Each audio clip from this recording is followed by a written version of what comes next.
Hello everyone. आज के tutorial में हम लोग स्प्राइट को डिटेल में देखेंगे और हम लोग स्पेसिफिकली स्प्राइट कॉस्ट्यूम्स के बारे में सीखेंगे। तो स्प्राइट कॉस्ट्यूम बेसिकली हमारे स्प्राइट का डिफरेंट विजुअल है। तो एक ही स्प्राइट के बहुत सारे विजुअल्स हो सकते हैं। जैसे इस कैट के अगर हम देखेंगे तो इसके दो विजुअल्स हैं। पहला विजुअल ऐसा है कि हमारी कैट खड़ी है और दूसरा विजुअल उसका ऐसे हो सकता है कि कैट भाग रही है। तो अगर हम अपने स्क्रीन पर देखें तो हमारे पास एक कोड का सेक्शन है और उसके राइट हैंड साइड पे हमारे पास कॉस्ट्यूम का भी टैब है। और अगर मैं इस कॉस्ट्यूम के टैब को देखूं तो हम देख सकते हैं कि इस स्प्राइट के दो कॉस्ट्यूम हैं। पहला कॉस्ट्यूम ऐसा विजुअल शो कर रहा है कि हमारी जो स्प्राइट है वो खड़ी हुई है। और अगर मैं कॉस्ट्यूम 2 पे क्लिक करता हूँ तो ये एक किस्म का ऐसा विजुअल शो कर रहा है कि हमारा जो स्प्राइट है वो दौड़ रहा है। और हम लोग अपने इन कॉस्ट्यूम्स को चेंज भी कर सकते हैं और अपने ख़ुद के कॉस्ट्यूम्स ऐड भी कर सकते हैं। तो लेट्स से अगर मैं कॉस्ट्यूम 1 पे जाऊं और मैं चाहता हूं कि इसका जो सर है वो बड़ा कर दूं तो मैं इस पे क्लिक कर सकता हूं और उसके बाद ये जो जितने पॉइंट्स हैं इनको ड्रैग कर सकता हूं। और जब मैं ड्रैग करके इसे बड़ा करूंगा तो हम लोग अपने राइट हैंड साइड पे देख सकते हैं कि हमारे स्प्राइट का भी सर बड़ा हो सकता है। अब मैं इसको वापस स्विच कर दूंगा CTRL Z प्रेस करके। और हम लोग अपने कोड के एरिया में भी इन कॉस्ट्यूम्स को यूज़ कर सकते हैं।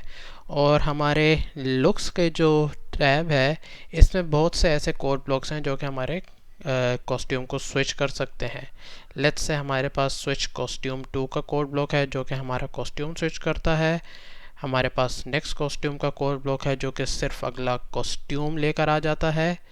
और अगर हम लोग चाहते हैं कि हमें पता चल जाए कि इस टाइम हमारे पास कौन सा कॉस्ट्यूम सेलेक्ट हुआ है तो हम लोग कॉस्ट्यूम नंबर या फिर कॉस्ट्यूम नेम यूज़ कर सकते हैं।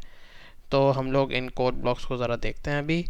लेट्स से अगर मैं स्विच कॉस्ट्यूम 2 का कोड ब्लॉक लाता हूँ और इसमें मैं कॉस्ट्यूम 2 सेलेक्ट करता हूँ और जब मैं इसे क्लिक करूँगा तो हम लोग अपने राइट हैंड साइड पे देखेंगे कि ये जो कॉस्ट्यूम अभी जैसे स्टिल खड़ा हुआ है ये बेसिकली रनिंग का विजुअल शो करेगा। तो अब मैं इस कोड ब्लॉक को रन करूँगा और हम देख सकते हैं कि हमारा स्प्राइट जो है एक रनिंग विजुअल शो कर रहा है। इसी तरह अगर मैं कॉस्ट्यूम 1 करके इसको रन करूँगा तो ये वापस स्टिल का विजुअल शो करेगा। अगर हम लोग नेक्स्ट कॉस्ट्यूम का कोड ब्लॉक यूज़ करते हैं तो बेसिकली ये सिर्फ हमारा नेक्स्ट कॉस्ट्यूम पे स्विच करता रहेगा। बेसिकली इस कोड ब्लॉक को हम लोग ये नहीं बता सकते कि कॉस्ट्यूम 1 पे स्विच करे या 2 पे स्विच करे। ये सिर्फ जो भी नेक्स्ट कॉस्ट्यूम होगा वो लेकर आ जाएगा स्क्रीन पे। इसी तरह अगर हम लोग कॉस्ट्यूम नंबर यूज़ करना चाहते हैं तो हम लोग क्या कर सकते हैं कि इसको स्क्रीन पे डिस्प्ले करा सकते हैं। तो लेट्स से अगर मैं लुक्स के सेक्शन पे जाऊं और से हेलो फॉर 2 सेकंड्स लाता हूं और उसके साथ साथ मैं जॉइन यूज़ करता हूँ और अगर मैं लिख देता हूँ माय कॉस्ट्यूम इज़ और उसके अंदर मैं कॉस्ट्यूम नंबर भी लिखता हूँ और ये जॉइन को मैं से के ब्लॉक के अंदर लिखता हूँ। और अब अगर मैं इसको रन करूँगा तो देख सकते हैं कि कह रहा है माय कॉस्ट्यूम इज़ 1। और द रीज़न ये 1 कह रहा है क्योंकि हम देख सकते हैं कि ये हमारा फर्स्ट कॉस्ट्यूम है। हम लोग पिक्चर में देख सकते हैं ये छोटा सा 1 लिखा हुआ है।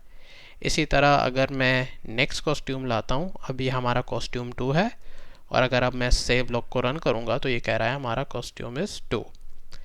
इसी तरह नंबर की जगह अगर मैं नेम लिखता हूँ और इसको रन करता हूँ तो ये कह रहा है हमारा कॉस्ट्यूम इज़ कॉस्ट्यूम 2। और ये कॉस्ट्यूम 2 कहाँ से आ रहा है? इधर से, क्योंकि इसका नाम कॉस्ट्यूम 2 है। अब लेट्स से अगर मैं नेक्स्ट कॉस्ट्यूम करता हूँ तो ये हमारा कॉस्ट्यूम 1 है और अगर मैं इसको रन करूँ तो ये कह रहा है माय कॉस्ट्यूम इज़ कॉस्ट्यूम 1। अब हम लोग इन कॉस्ट्यूम्स को यूज़ कर सकते हैं और एक छोटा सा प्रोग्राम बनाते हैं जिसमें होगा क्या कि जब हमारी ये जो स्प्राइट है आगे मूव कर रही हो तो हम लोग इसका कॉस्ट्यूम 2 सेट कर देंगे ताकि इसका विजुअल जो है वो रनिंग जैसा शो हो। तो लेट्स से अगर मैं अपने ग्रीन फ्लैग को क्लिक करूँगा तो सबसे पहले हमारा कॉस्ट्यूम 2 सेलेक्ट हो। उसके बाद मैं ग्लाइड करूँगा 1 सेकेंड के लिए from our current position to x axis 0 और जब ये काम हो जाएगा तो मैं अपने कॉस्ट्यूम को दोबारा कॉस्ट्यूम 1 पे स्विच करूँगा। और अब अगर मैं इस कोड ब्लॉक को रन करूँगा तो हम लोग देखेंगे कि ये आगे भी मूव करेगा और उस टाइम तक हमारा जो विजुअल है वो 2 भी सेट हो जाएगा और उसके बाद वापस 1 सेट होगा।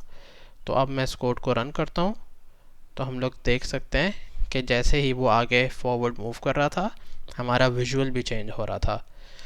तो हम लोग फ्यूचर प्रोजेक्ट्स में इन कॉस्ट्यूम्स को काफ़ी यूज़ करेंगे और इनको यूज़ करते हुए हम लोग डिफरेंट डिफरेंट विजुअल शो करेंगे। अगर आपको कुछ समझ नहीं आया या फिर आपका कोई क्वेश्चन है तो कमेंट्स करें और मैं जल्द से जल्द रिप्लाई करने की कोशिश करूँगा। Thank you.